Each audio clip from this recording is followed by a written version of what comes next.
Oke, terima kasih.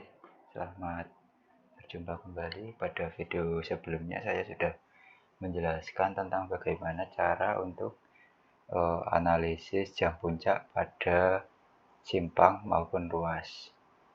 Jadi setelah diketahui jam puncak di ruas maupun simpang, di sini pada video kali ini saya akan membahas tentang bagaimana melakukan analisis kinerja pada ruas seperti itu. Jadi setelah kita lakukan analisis jam puncak pada ruas, kita sudah mendapatkan ya jam puncak yang akan kita gunakan untuk analisis. Satu jam puncak yang akan kita gunakan untuk analisis seperti itu. Jadi nanti untuk file ini bisa kalian dapatkan di link deskripsi. Untuk perhitungan ruasnya, yang pertama itu pada formulir 1 ini ada 3 formulir. Yang pertama formulir 1 itu kalian di sini disuruh masukkan data umum dan geometrik jalan. Jadi di sini kalian bisa memasukkan ini sel-sel yang sudah saya blok abu-abu. Di sini ada tanggal, provinsi, kota, nama ruas, segmen. Segmen itu maksudnya dari simpang apa dan simpang apa itu. Untuk kode kalau kalian nggak tahu bisa dikosongkan saja. Panjang segmen itu bisa kalian ukur melalui Google Map. Tadi ya ada di sini ada simpang, misal Jalan Gelagasari, di utara ada simpang 3 dan juga di selatan itu ada simpang XT Square, simpang 3 juga. Dan di Google Map bisa kalian ukur untuk jaraknya dari simpang selatan itu sampai utara itu berapa, kalian masukkan sini. Terus untuk waktunya, waktu survei bisa kalian masukkan juga. Terus yang tidak kalah penting juga ukuran kota. Ukuran kota ini adalah jumlah penduduk dalam satu kota ataupun kabupaten. Untuk kota Jogja bisa kalian masukkan kota Jogja. Untuk jumlahnya itu bisa kalian cari di data-data sekunder. Misalkan bisa kalian download kota Yogyakarta dalam angka 2023 gitu. Nanti di situ ada dokumen yang bisa kalian dapatkan untuk total populasi penduduknya seperti itu. Untuk tipe daerah bisa kalian isikan komersial atau pemukiman dan lainnya. Juga tipe jalan ini seperti yang kemarin saya jelaskan ya. Di tipe jalan itu ada 2/2T dan lain sebagainya, itu bisa kalian masukkan di sini. Terus kemudian ke bawah ini yang perlu kalian masukkan lebar jalur lalu lintas. Untuk sisi A berapa, sisi B berapa. Ini di sini udah terlihat potongan melintang ya, walaupun sederhana ini sudah bisa memperlihatkan potongan melintang. Untuk sisi A itu lebarnya berapa, sisi B berapa. Untuk kerop atau bahu itu sisi A berapa, lebar B itu berapa, bisa kalian masukkan di sini. Kemudian yang biasa saya masukkan juga untuk jumlah lajurnya itu untuk sisi A ada berapa lajur, ini untuk sisi sini itu ada berapa lajur. Terus yang sisi B ini di sini sisi B itu ada berapa lajur gitu. Juga setelah itu kalian sudah masukkan semua, kita masuk ke formulir 2. Formulir 2 ini yang perlu kalian perhatikan itu yang dikasih tanda-tanda abu-abu.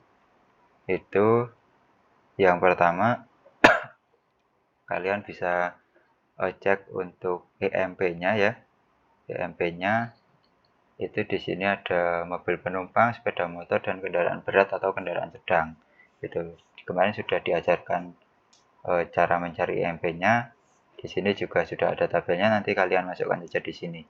Ini saya contohkan saja untuk sepeda motornya 0,25, kendaraan berat atau sedangnya itu 1,2, dan mobil penumpangnya itu memang otomatis 1 gitu. Jadi selain ini yang perlu kalian rubah lagi atau kalian masukkan itu adalah data 1 jam puncak. data 1 jam puncak bisa kalian masukkan ke sini pada bagian input data ini. Kalian sesuaikan dulu arahnya, misal ke utara, ke selatan, ataupun ke timur dan ke barat seperti itu. Jadi untuk data kendaraannya nanti kalian bisa masukkan ke sini nih.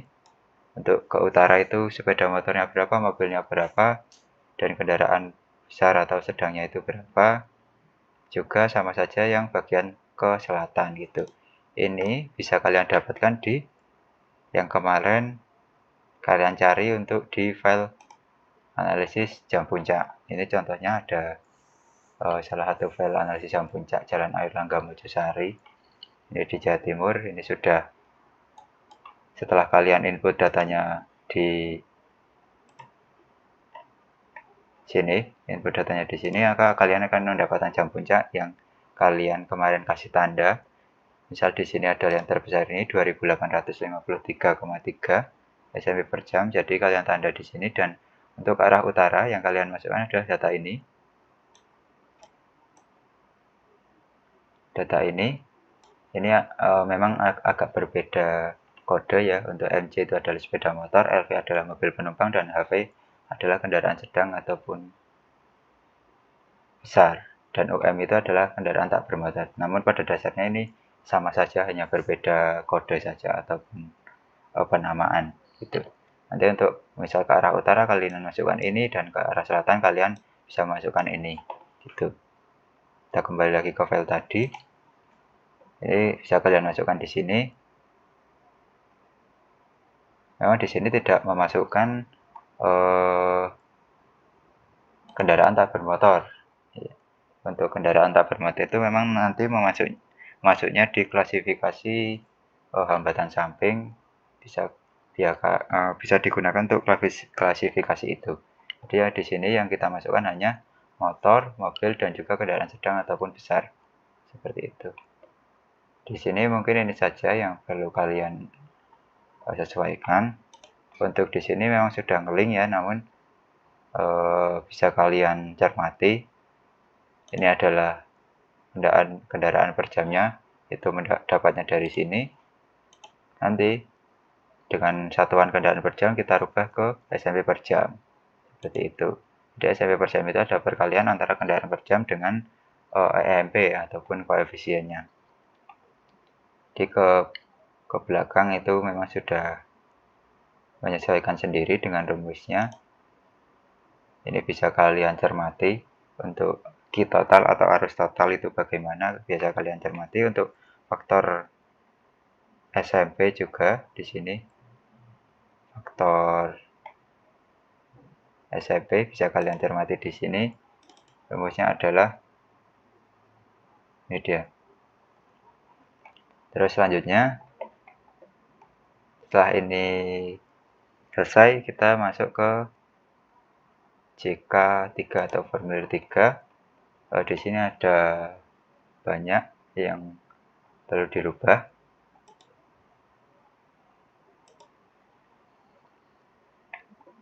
Jadi di sini kita akan yang pertama melakukan analisis kecepatan dan kapasitas. Seperti yang pertama adalah kecepatan arus bebas, kemudian kapasitas, juga kecepatan tempuh seperti itu. Jadi yang perlu kalian masukkan adalah ini yang ditandai abu-abu ini. Untuk arahnya bisa kalian tulis total. Total maksudnya itu adalah total arah ke selatan maupun ke utara. Di sini untuk kecepatan arus bebas dasar itu memang sudah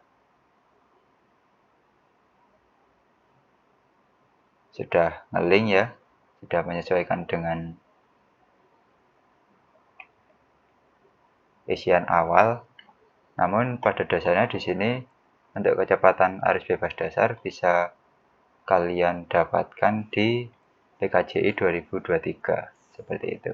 Untuk lebar jalurnya di sini bisa kalian lihat di tabel strip 4.13 itu di sini bisa kalian sesuaikan. Untuk jadi di sini ada beberapa tipe jalan ya, ada 2/2 TT, 4/2, dan lain sebagainya untuk jalan terbagi dan tak terbagi. Misal untuk 2/2 TT Itu misal di lapangan kalian dapatkan lebar jalannya itu 6 meter, di sini 6 meter berarti untuk nilai VBL atau faktor lebar jalur itu nilainya adalah min 3. Jadi kalian di sini isikan min 3. Seperti itu. Terus kemudian di sini ada faktor hambatan samping, itu bisa kalian cek di tabelnya. Di sini ada tabel 14 dan 15. Ini untuk hambatan samping jalan berbahu, dan yang 15 adalah hambatan samping jalan dengan kerep. Bedanya adalah bahu dengan kerep. Untuk bahu adalah samping kanan kiri jalan yang biasa buat parkir mobil, itu adalah bahu yang sejajar atau tingginya itu, elevasinya itu biasanya sejajar ataupun biasanya di bawahnya sedikit. Untuk kerep itu adalah yang biasa kita kenal dengan trotoar, seperti itu. Jadi nanti bisa kalian cek sendiri di sini apakah menggunakan bahu atau kerep, juga tipe jalannya. Terus ini adalah ada klasifikasi hambatan sampingnya. Untuk SR itu sangat rendah, R itu rendah, S itu sedang, T itu tinggi, dan ST itu sangat tinggi. Untuk bagaimana cara membedakannya itu biasanya misal di ruas itu ada pasar yang produksi ya, pasar yang sangat aktif. Jadi di situ untuk hambatan sampingnya sangat tinggi biasanya.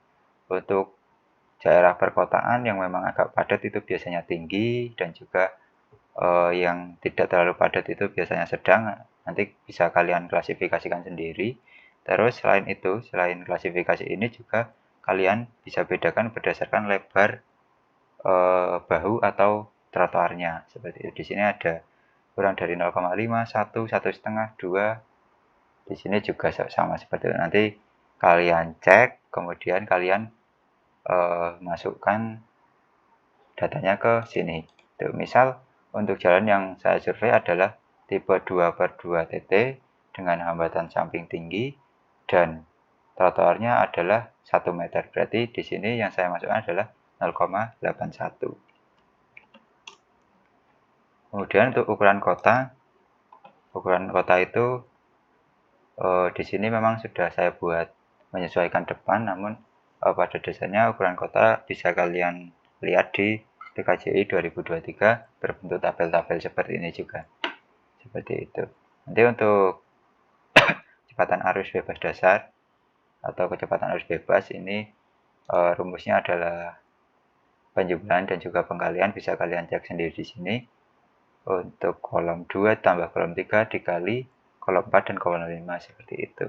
Terus setelah ini selesai, kalian dapatkan kecepatan arus bebas seperti itu. Kemudian ke bawah, ini tadi total ya.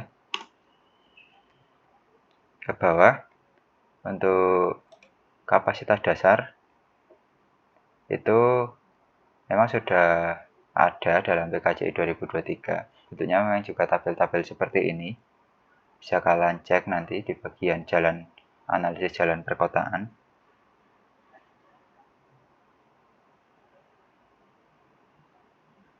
Kalau bisa saya carikan,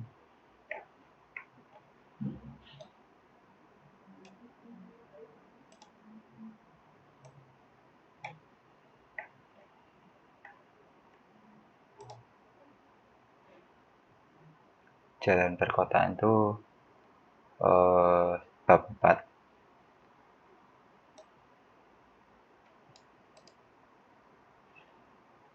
81.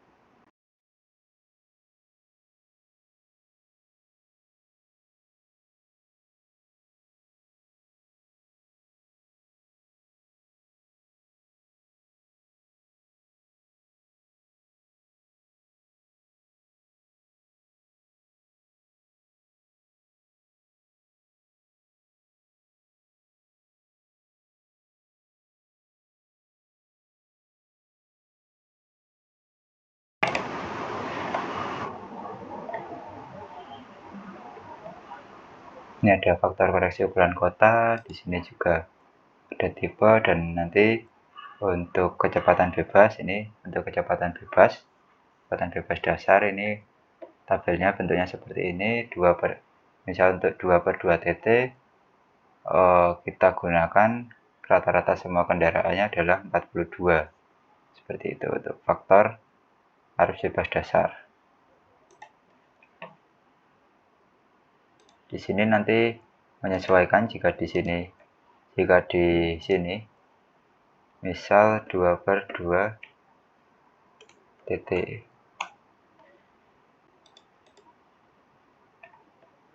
Oke, di sini sudah menyesuaikan 42, dan yang ini untuk kapasitas dasar itu memang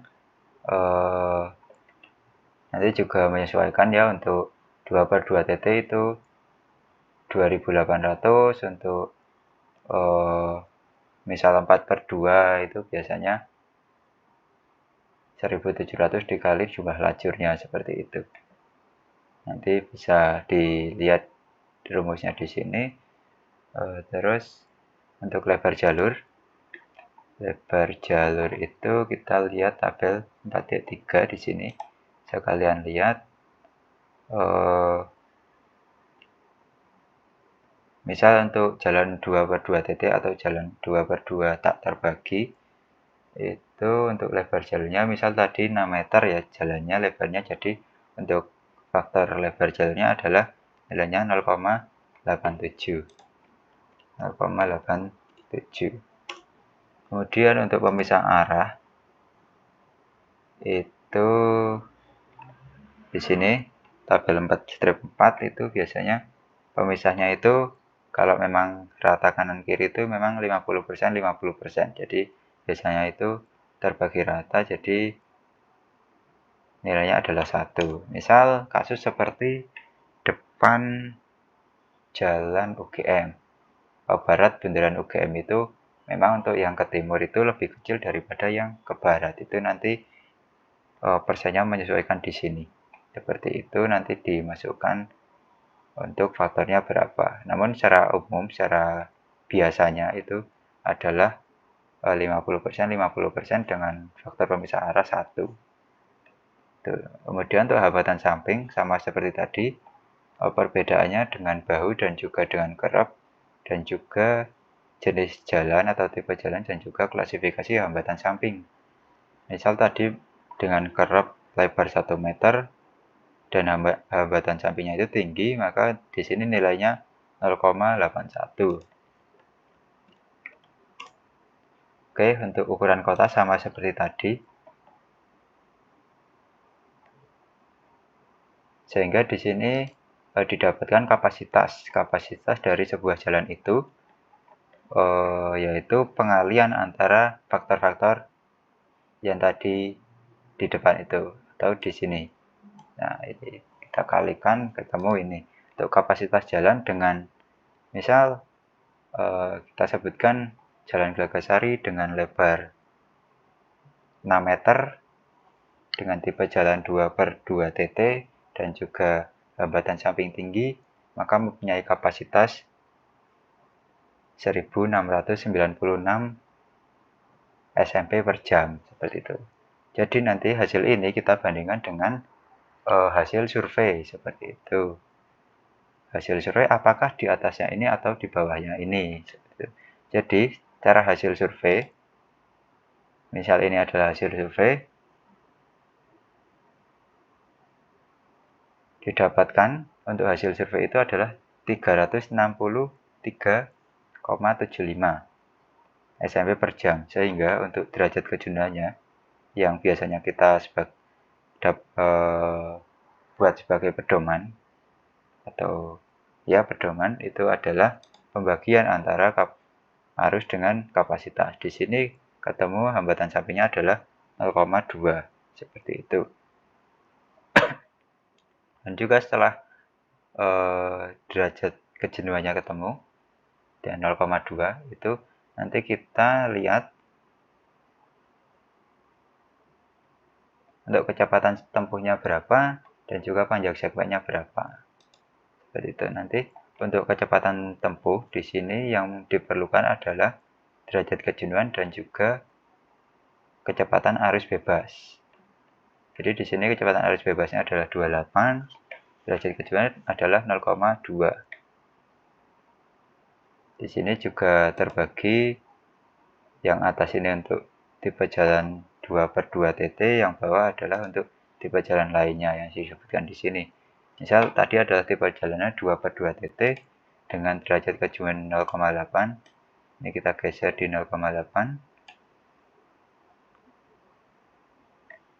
0, untuk derajat kejenuhan adalah 0,21 di sini. Dan arus bebasnya adalah 28. 28 itu berarti di sini. Oke.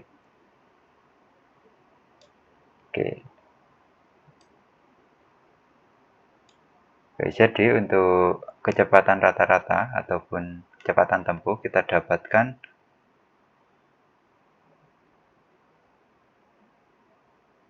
maaf, ini untuk 28 kita mengacunya ke angka ini. Angka ini 30, 40, 50, 70, 60, 70. Jadi untuk 28 itu kita mengacunya di bawah garis biru berarti ya, sekitar sini 28. Oke, berarti di sini untuk kecepatan rata-rata kita dapatkan sekitar 1, 2, 3, 26 km per jam itu. 26. Nah, untuk panjang segmen itu nanti kita masukkan ke sini, misal panjang segmen Jalan Dogesari adalah 3 kilo gitu. 3 kilo. Jadi nanti untuk waktu tempuhnya adalah ketemu antara perbandingan kecepatan tempuh dan juga panjang segmen seperti itu. Jadi untuk analisis ruas perkotaan adalah seperti itu. Mungkin itu saja yang dapat saya sampaikan. Kurang lebihnya mohon maaf. Wassalamualaikum warahmatullahi wabarakatuh.